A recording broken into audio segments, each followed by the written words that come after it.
Bienvenue sur Tsunami IA, le podcast dédié à la déferlante de l'intelligence artificielle. Je suis Dimitri, votre hôte, et avec l'aide de mon assistant IA Josh, nous allons naviguer ensemble à travers cet océan de changements technologiques.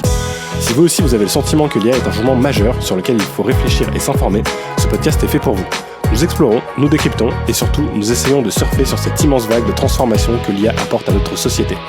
Durant chaque épisode, nous plongeons dans des sujets d'actualité, nous discuterons, parfois avec des experts, pour vous donner les outils nécessaires pour embrasser cette révolution. Est-ce que vous êtes prêts à plonger avec moi ?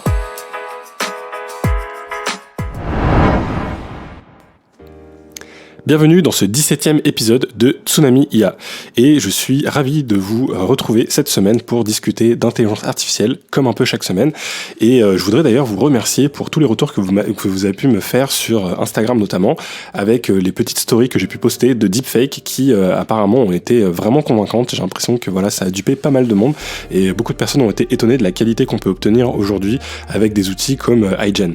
Et encore une fois, je pense que tout ça, ce n'est que le début, donc merci encore pour tous vos retours et puis ne manquez pas de continuer à suivre le compte puisque je continuerai à faire ce genre de story et d'ailleurs vous avez peut-être pu voir l'avatar que j'ai pu générer pour Josh qui pareil a été complètement animé avec iGen.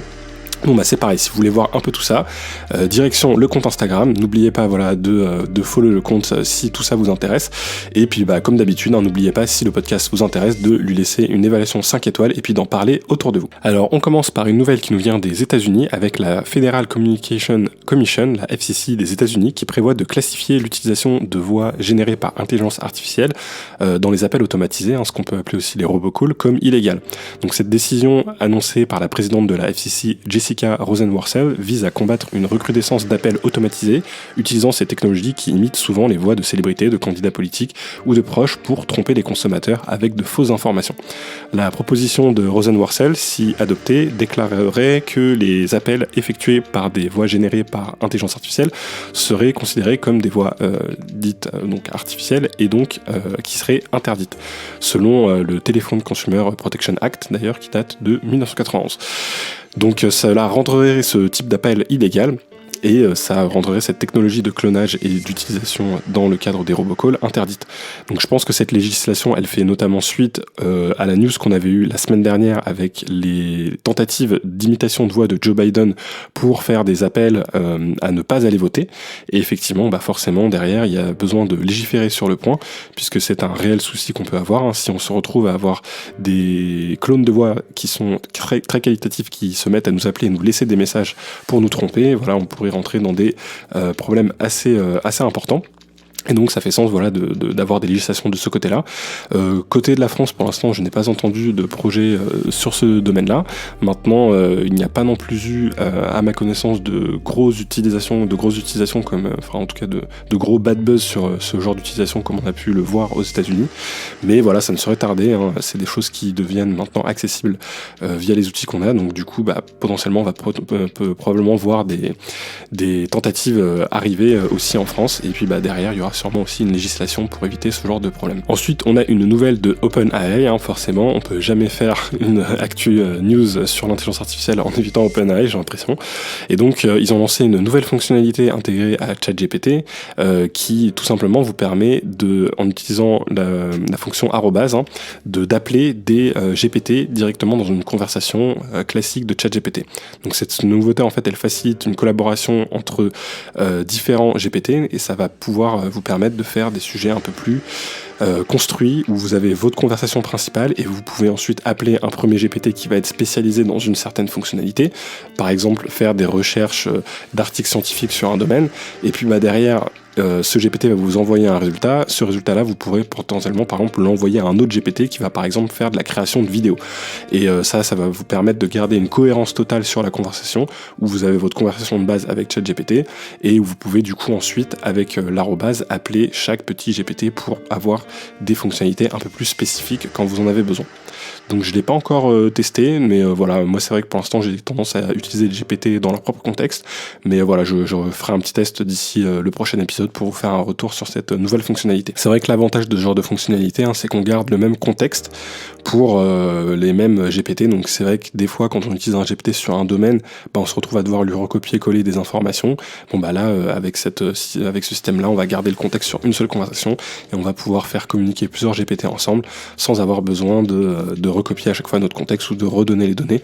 Donc effectivement, je pense que ça peut être très pratique et assez puissant quand on a justement des usages où on a besoin d'usages un peu de GPT experts dans certains domaines à différents niveaux. Et on ne va pas parler d'OpenAI sans parler d'un de leurs concurrents principaux en ce moment, Google, qui est en train d'innover en intégrant l'intelligence artificielle générative dans Google Maps, promettant une nouvelle dimension dans la découverte de lieux. Cette fonctionnalité utilisera des modèles de langage de grande envergure, donc des LLM, pour répondre aux demandes telles que des recommandations de restaurants ou de boutiques, ou en s'appuyant sur l'analyse des informations détaillées concernant plus de 250 millions de lieux, ainsi que sur les contributions de sa communauté de plus de 300 millions d'utilisateurs. Alors dans un premier temps, cette fonctionnalité elle ne sera disponible qu'aux États-Unis et puis elle arrivera ensuite dans le reste du monde.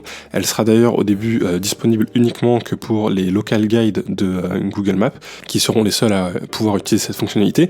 Et pour vous donner un petit peu une idée de qu'est-ce qu'ils essaient de faire derrière tout ça, par exemple, si vous cherchez une boutique vintage dans San Francisco, l'idée c'est de pouvoir faire une demande du type quels sont les endroits avec une ambiance vintage à San Francisco qu'on peut poser directement à Google Maps et que Google Maps nous donne une liste des différents lieux qui répondent à cette question avec notamment des photos et des informations, des évaluations sur l'établissement. Et l'idée c'est que Google Maps combine un petit peu toutes les informations qu'il y a sur chaque établissement, les photos, les commentaires, etc. pour pouvoir justement vous répondre dans un langage naturel quand vous avez une demande et que tout simplement vous pouvez poser des questions sur ok, je cherche le meilleur endroit pour acheter tel objet dans la ville, où est-ce que je peux aller, et là il vous liste les lieux les plus appropriés. Et vu la quantité que Google Maps a aujourd'hui de données, je pense que ça pourrait être un modèle qui pourrait être très puissant.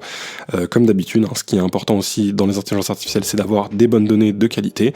Et donc quand on voit la quantité que Google a de données suivies à Google Maps, je pense qu'il pourrait avoir effectivement quelque chose de hyper puissant et très pertinent.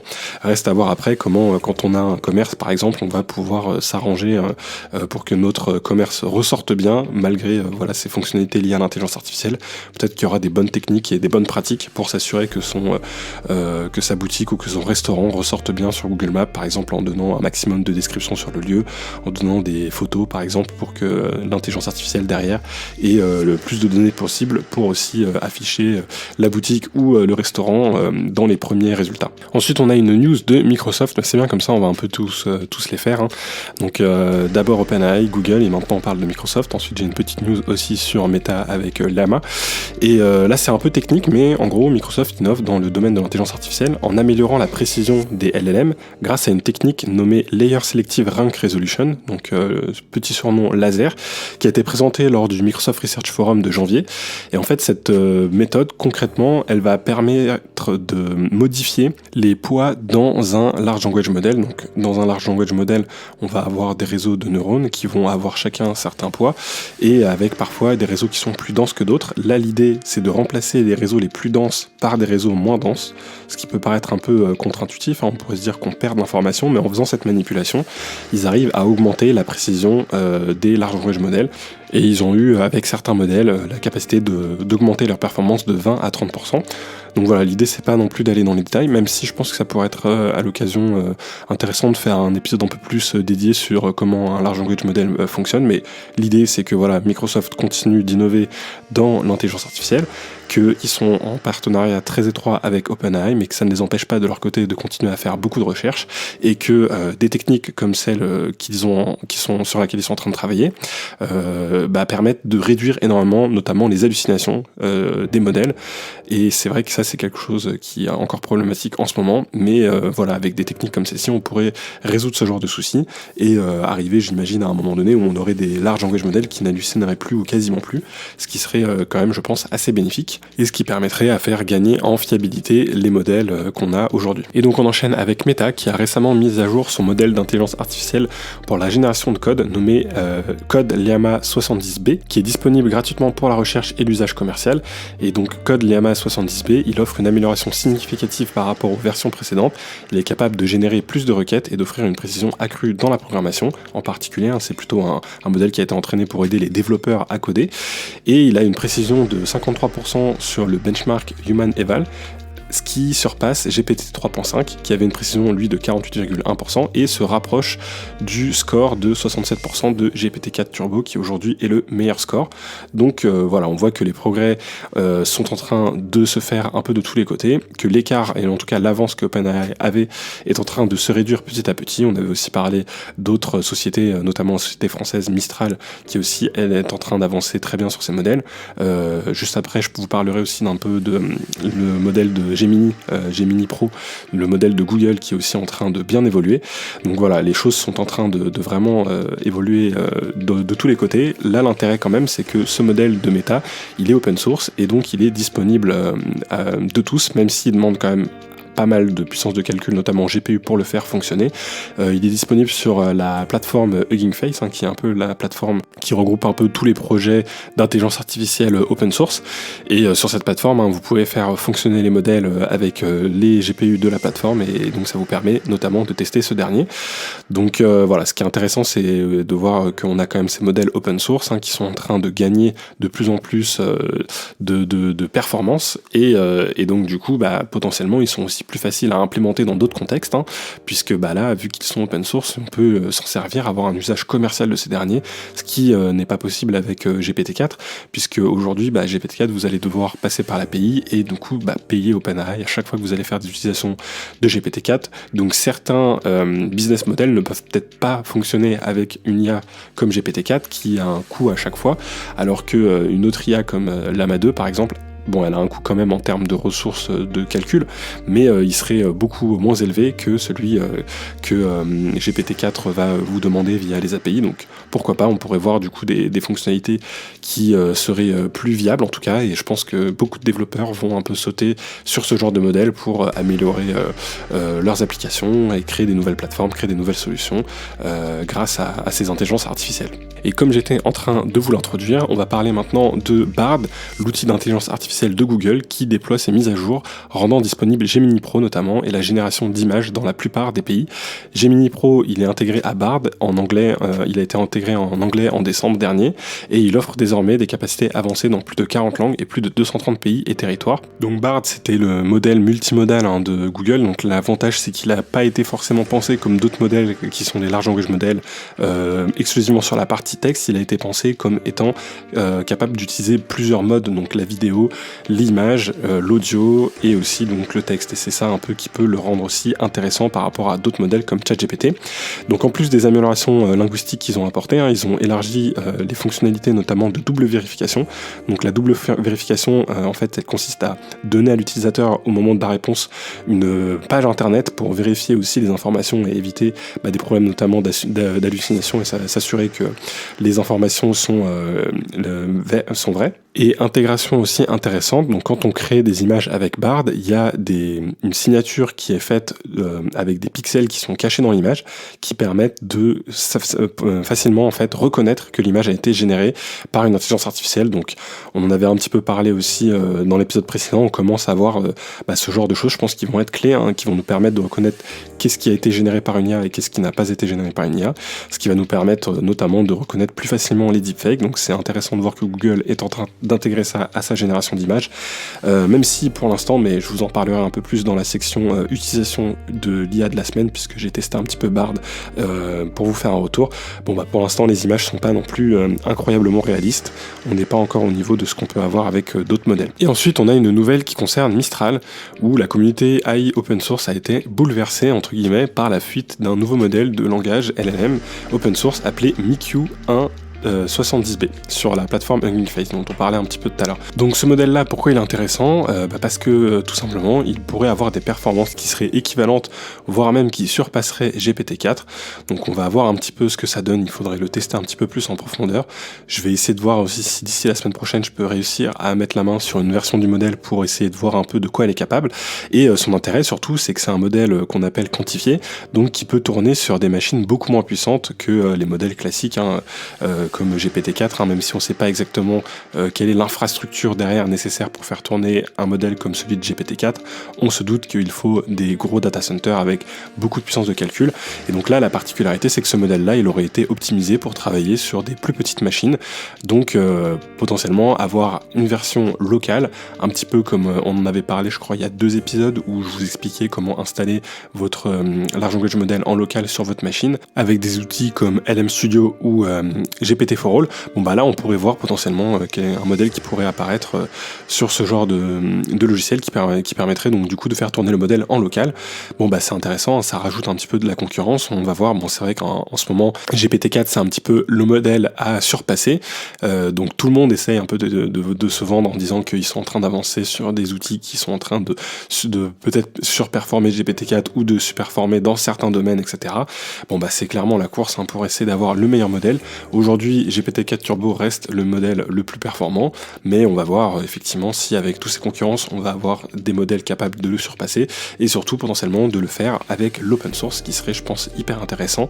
Ça permettrait de développer énormément de choses derrière, puisque bah, surtout si c'est des modèles qui ne demandent pas énormément de consommation de calcul, bon bah ça pourrait apporter énormément d'usage et d'intégration dans d'autres applications et dans d'autres contextes. Bon, on a quand même oublié une grosse entreprise tech dans tout ça, c'est Apple. Même si pour l'instant on n'a toujours pas d'informations concrètes, on a quand même Tim Cook qui a confirmé que Apple était en train de travailler sur des fonctionnalités d'intelligence artificielle qui devraient arriver d'ici la fin de l'année, notamment avec la sortie de iOS 18.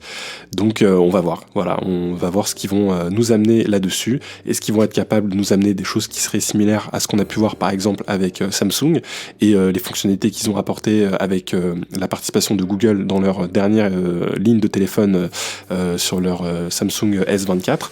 Est-ce que on va voir des choses voilà, similaires qui permettent de faire de la traduction en direct par exemple, d'avoir un assistant virtuel un peu plus surboosté qui va mieux comprendre ce qu'on lui dit et qui va être capable de faire un peu plus d'actions?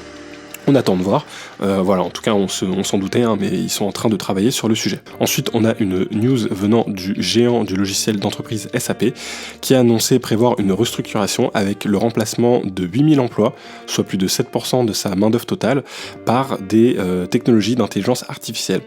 Donc ils ont prévu notamment aussi de faire un investissement à hauteur de 2 milliards d'euros dans l'entreprise sur les technologies de l'intelligence artificielle. Voilà, c'est en tout cas une très grosse entreprise technologique qui prévoit déjà de faire un grand remplacement d'une part de ses employés par l'intelligence artificielle. Est-ce que cette transition leur réussira ou pas, on le verra, mais on voit qu'il y a clairement des emplois qui peuvent être remplacés par l'intelligence artificielle, et en tout cas que des grosses sociétés sont en train de prévoir ce remplacement de certains employés par l'intelligence artificielle. Alors forcément, ils ont prévu un programme en interne pour faire des reconversions vis-à-vis des employés qui ne seront plus qui seront remplacés par ces technologies d'intelligence artificielle, mais voilà, on verra comment ça peut évoluer. Moi je pense typiquement à du support qui peut se faire via des call centers, c'est des choses qui pourraient être assez rapidement remplacées par l'intelligence artificielle.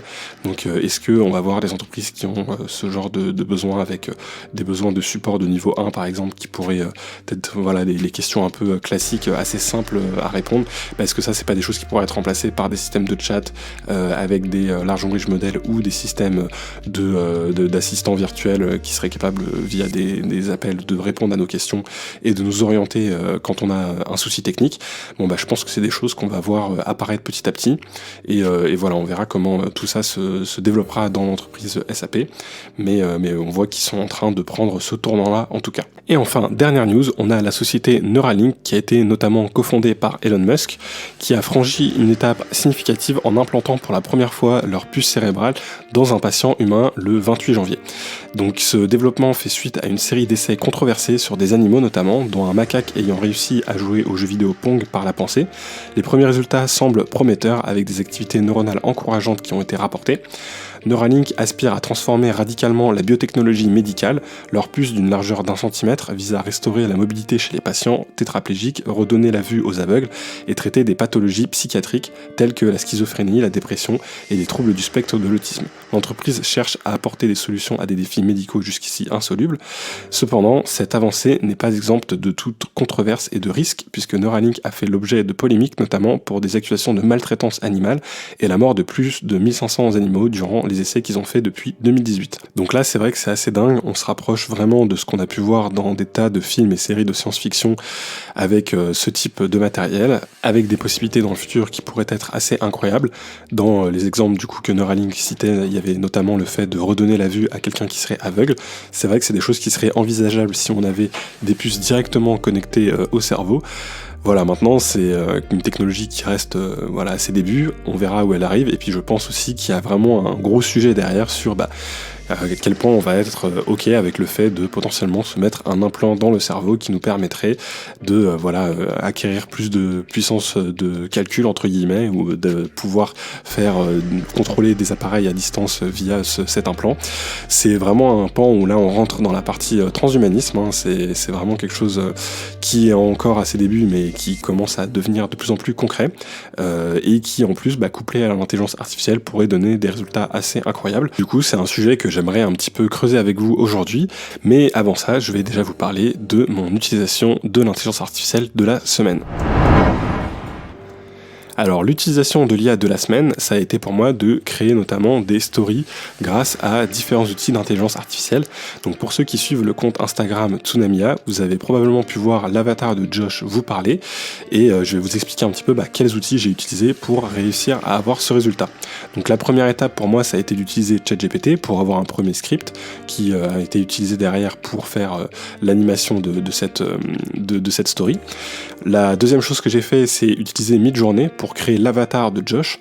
Donc là, j'ai utilisé la dernière version Midjourney V6 en travaillant un petit peu différents prompts pour avoir un personnage qui à la fois ressemblait à un humain mais qui en même temps était un petit peu robotique. Donc j'ai fait plusieurs générations jusqu'à avoir un résultat qui me plaisait. Une fois que j'avais ce résultat qui me plaisait, l'un des soucis qu'on a avec Midjourney, c'est que c'est des fois un peu compliqué de lui faire les formats d'images qu'on veut. Alors même si on peut lui donner dans son prompt, si on veut une photo qui est au format 16/9, au format portrait ou autre, bon des fois on a des choses qui sont un petit peu à côté de la plaque, ou en tout cas qui font que les images sont pas réellement comme on les voudrait puisqu'on a changé leur format. Donc moi pour faire plus simple, j'ai fait une génération d'images au format standard. Par contre après, pour la faire au format story, ce que j'ai fait c'est que j'ai utilisé Photoshop avec la fonctionnalité de création de contenu intégrée à Photoshop qui vous permet de tout simplement élargir une photo. Donc vous imaginez avoir fait une photo d'une personne, vous pouvez élargir le cadre, et la dernière version de Photoshop va générer grâce à l'intelligence artificielle tout ce qui est autour et qui était hors du cadre, et donc ça marche plutôt bien quand vous avez des cadres qui sont pas trop compliqués. Donc là c'est ce que j'ai généré pour faire une image portrait de Josh qui avait en plus une bonne résolution pour garder aussi une bonne qualité. Avec cette image de Josh, j'ai ensuite fait un upload de cette dernière dans l'outil iGen, qui est celui que je vous avais fait un petit peu écouter la semaine dernière, qui permet de générer du coup des deepfakes vidéo. Et donc ça m'a permis de générer entièrement l'animation de la bouche et des yeux de Josh, en tout cas de son avatar. Alors vu que ça se base sur une image et pas sur une vidéo, c'est pas aussi convaincant que ce qu'on peut obtenir avec le deepfake qu'on avait et que vous avez pu voir aussi sur Instagram. C'est vrai que c'est un petit peu un niveau en dessous, mais ça reste quand même assez pertinent je trouve, et on a quand même quelque chose d'assez utilisable. Et par contre le problème qu'on a avec iGen, c'est qu'aujourd'hui ils sont pas très bons en termes de génération de voix, encore plus quand on essaie de générer de la voix en français. Donc là pour la partie génération de voix, je suis passé par Eleven Labs, et ça m'a permis aussi de tout simplement reprendre la voix que j'utilise également pour Josh dans le podcast, qui est aussi une voix qui vient de Eleven Labs. Eleven Labs, eux, ils sont spécialisés dans la génération de voix et dans les deepfakes de clonage audio, donc c'est vraiment que de la partie audio. C'est aussi avec ça que je fais mes deepfakes personnels, donc la partie vidéo elle est faite avec iGen, et la partie audio elle est faite avec Eleven Labs, qui est vraiment un cran au-dessus que ce que propose iGen en termes de recopie de l'audio. Mais le plus simple c'est que vous alliez écouter tout ça sur le compte pour me dire si vous trouvez ça réaliste ou pas. Et la dernière étape après tout ça, ça a été de passer à la moulinette de Submagic le résultat de la vidéo. Donc Submagic, c'est un outil qui permet de faire du sous-titrage automatique de vos vidéos et de vos réels, notamment sur les réseaux sociaux. Et donc Submagic, il est capable de faire d'avoir la compréhension totale de ce qui est dit dans la vidéo, de vous faire le sous-titrage et d'ajouter des emojis, mais aussi des images de stock footage, donc des images un peu qui vont appuyer sur votre propos, qui viennent de banques de données de vidéos ouvertes. Ça vous permet un peu du coup de faire de changements dans la vidéo. Il va du coup vous mettre ces changements d'image directement, des changements de plan, il va les intégrer au bon endroit.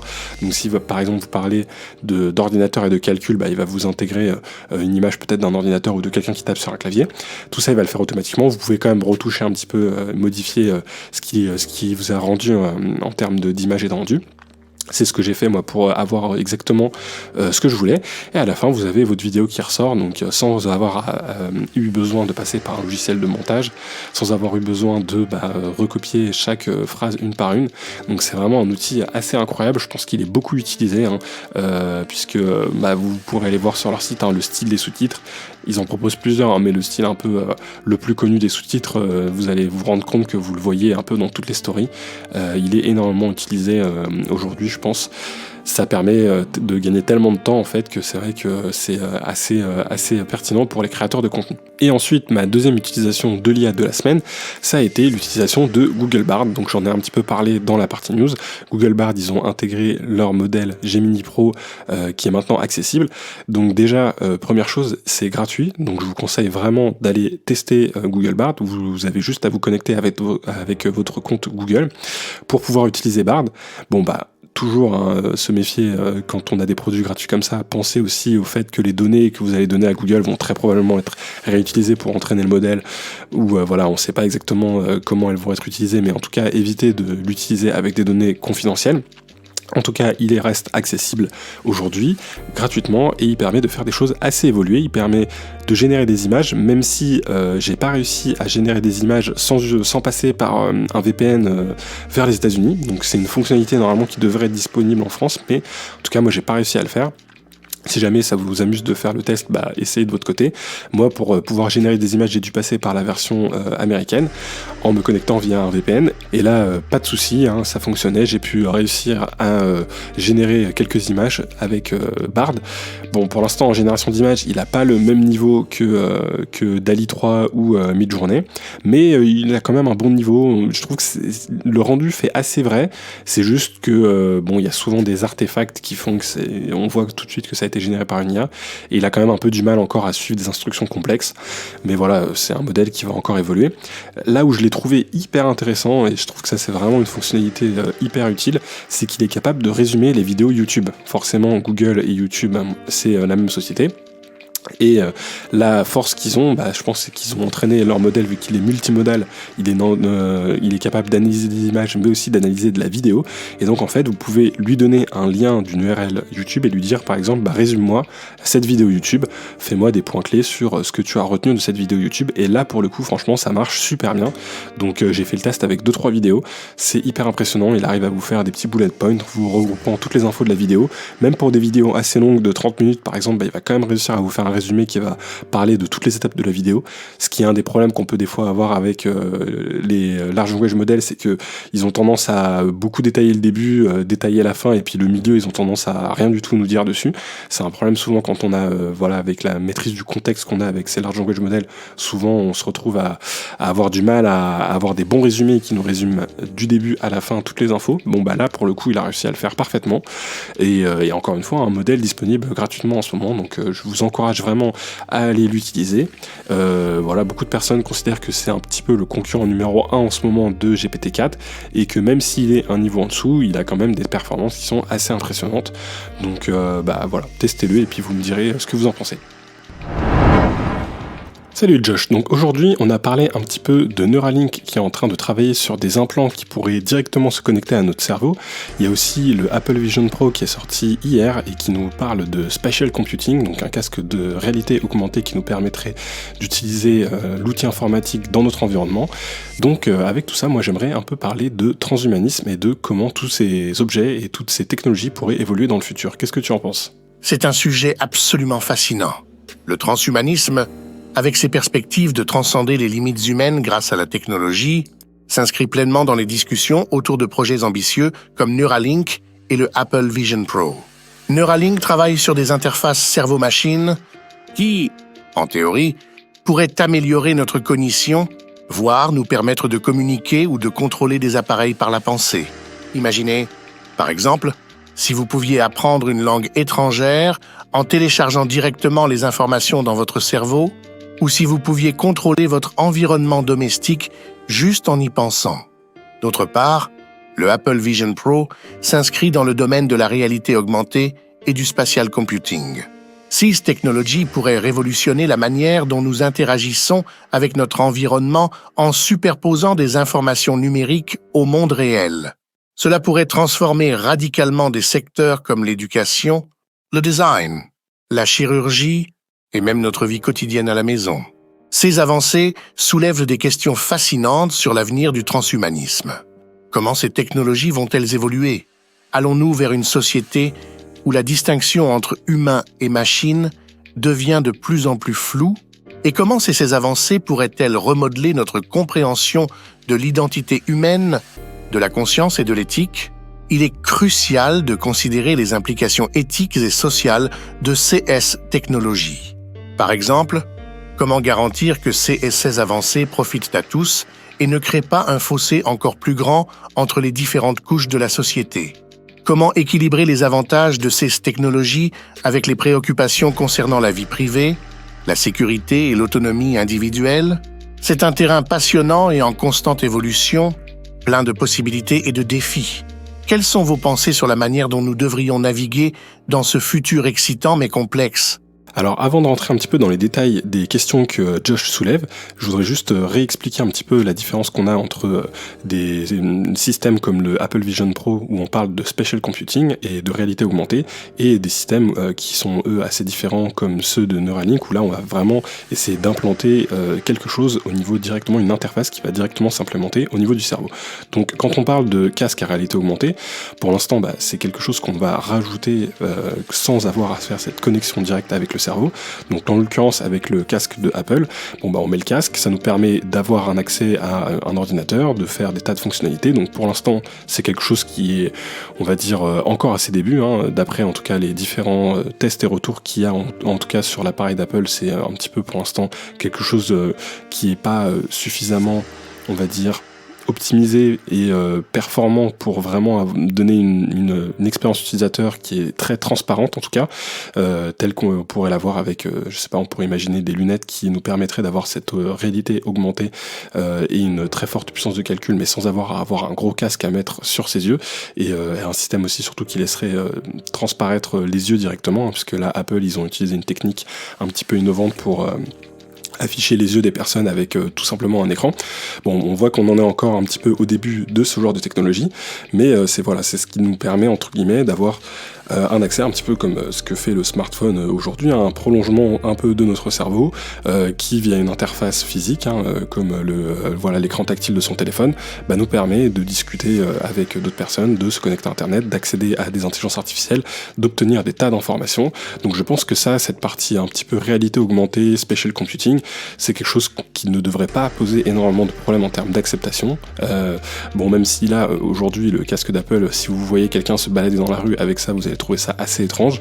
Je pense qu'une fois que le matériel sera suffisamment petit, suffisamment bien intégré, je pense que ça pourra être aussi bien accepté que ce qu'on a aujourd'hui avec les smartphones, et ça nous permettra d'avoir un accès à un ordinateur et à internet et à des tas de fonctionnalités et des tas de choses hyper pertinentes pour notre usage de tous les jours, avec un appareil qui sera du coup très petit et très transparent dans son utilisation.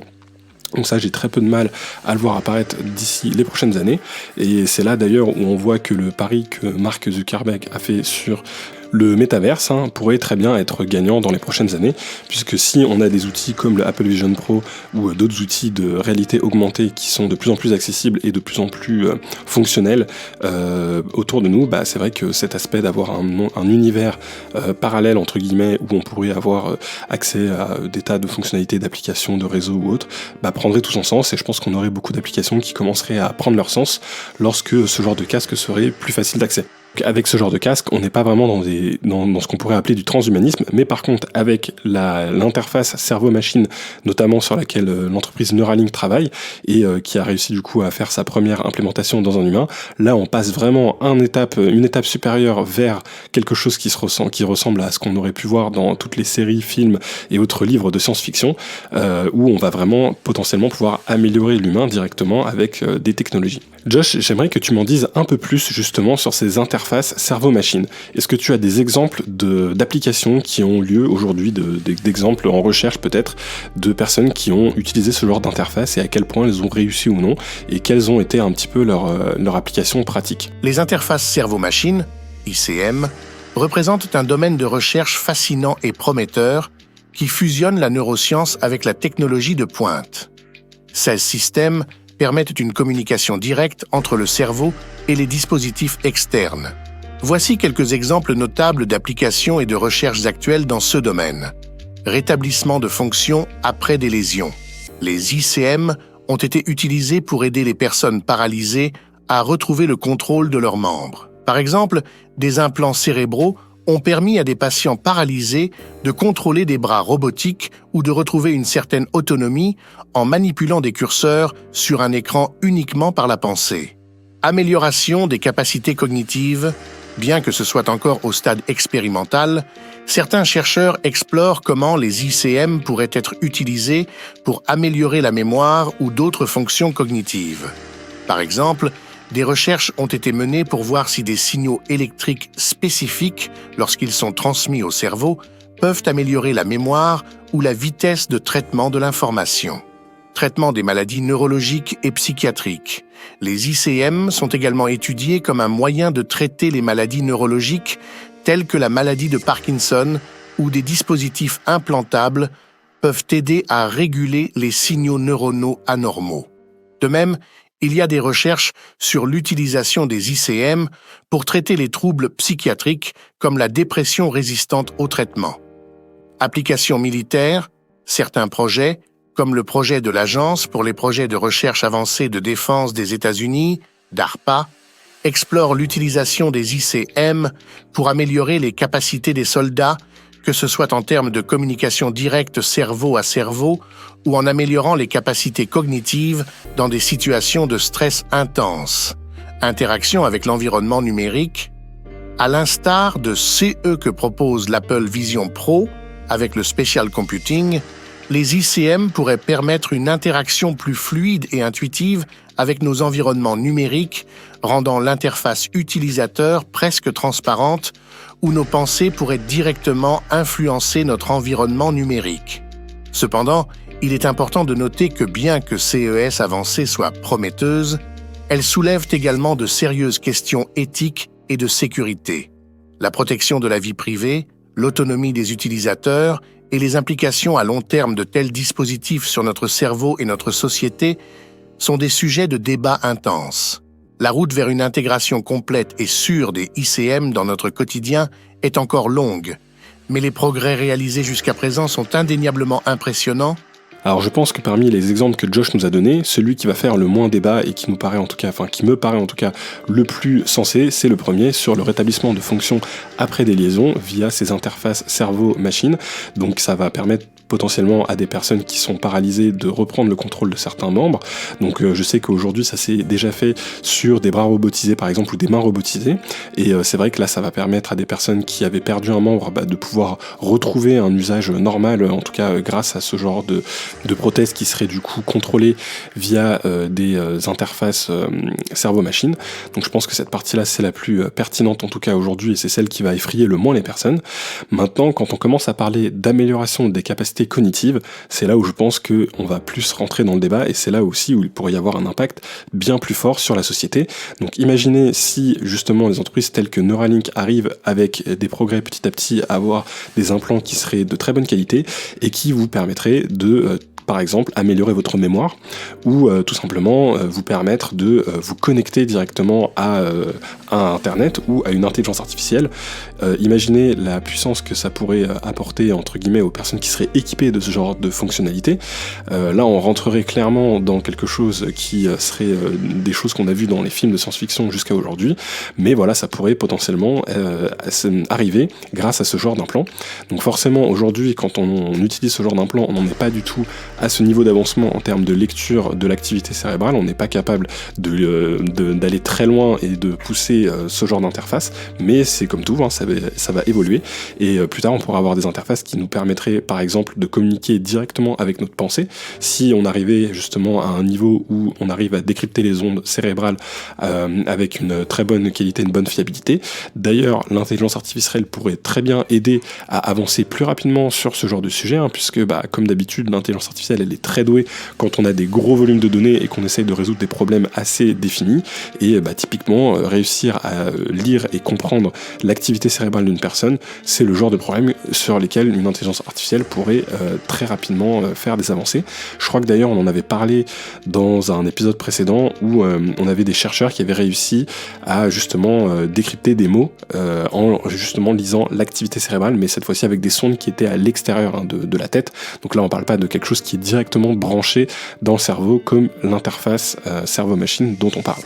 Donc après, toujours dans l'usage médical, on pourrait avoir aussi des interfaces cerveau-machine qui pourraient être utilisées dans le traitement de maladies neurologiques ou psychiatriques. Donc voilà, après à voir comment ces interfaces pourraient par exemple aider sur des maladies telles que Parkinson. Je pense que là aussi c'est des évolutions qui pourraient être assez bénéfiques. De toute façon, dès qu'on va rentrer sur l'aspect santé, je pense que ça va être là où ça sera le plus facile d'accepter ce genre de choses.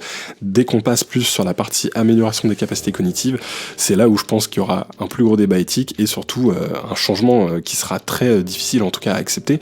Je sais pas si vous imaginez avoir votre cerveau connecté directement avec une puce. C'est vrai que là on passe vraiment dans une étape qui aujourd'hui n'était possible que via science-fiction. Est-ce que on serait prêt à faire ce pas-là et à accepter ce genre de changement?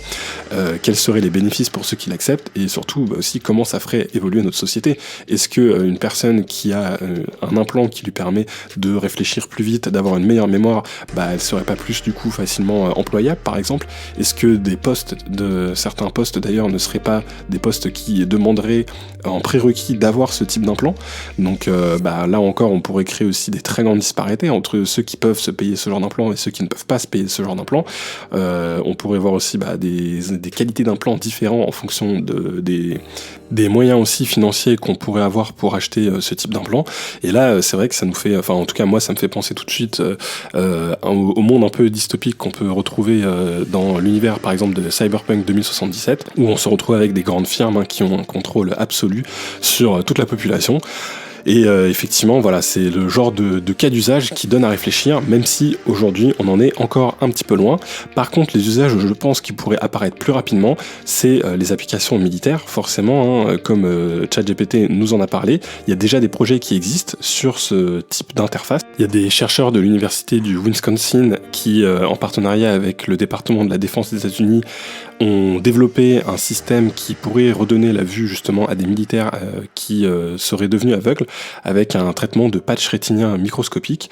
Donc voilà, il y a des choses qui existent sur ce genre de thème et sur lesquelles forcément on a de l'avancement aussi. Et après, je pense que le dernier usage aussi auquel on peut penser avec ce genre d'interface, ce serait tout simplement la capacité de contrôler un ordinateur ou une machine grâce à cette interface de façon un petit peu plus fluide et un petit peu plus directe, sans avoir à passer par une interface comme un clavier, comme une souris, comme un écran tactile.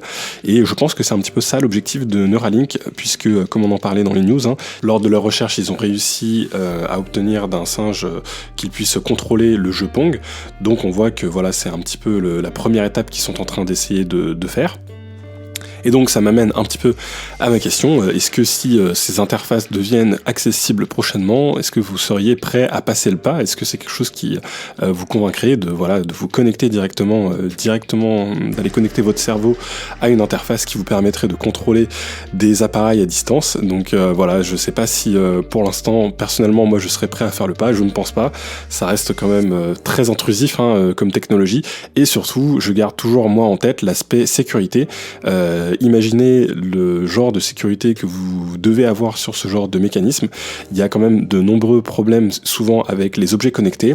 On sait que c'est des objets qui sont souvent très faciles d'accès pour les pirates et qui sont souvent très facilement hackables. D'ailleurs, ça me rappelle un exemple où on avait, je crois que c'était Jacques Barnaby qui avait fait une conférence en cybersécurité où il avait montré qu'il pouvait réussir à prendre le contrôle d'un pacemaker à distance, avec une distance pouvant aller je crois jusqu'à une dizaine de mètres, et qu'en un clic il pouvait lancer une décharge électrique tout simplement mortelle. Donc voilà, il avait fait ça dans un but éducatif évidemment, et puis derrière le but c'était de pouvoir patcher ces technologies pour que ce genre de problème n'arrive plus.